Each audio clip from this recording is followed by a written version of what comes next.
Welcome everyone, this is Lesson in English. The word farther, the word further, in English, normally they're used in the same way. Further is more common. Let's try to put them in sentences. First example, we can't go further, the car is out of gas. Number one. Number two, how much farther to the police station? So in here, both of them are talking about the distance. If we're talking about farther, further, both of them are comparative nouns for far.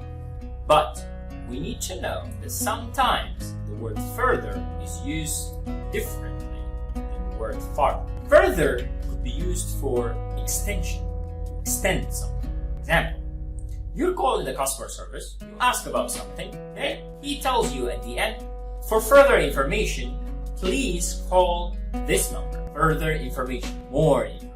Alright, thank you very much. Have a lovely day. Stay safe.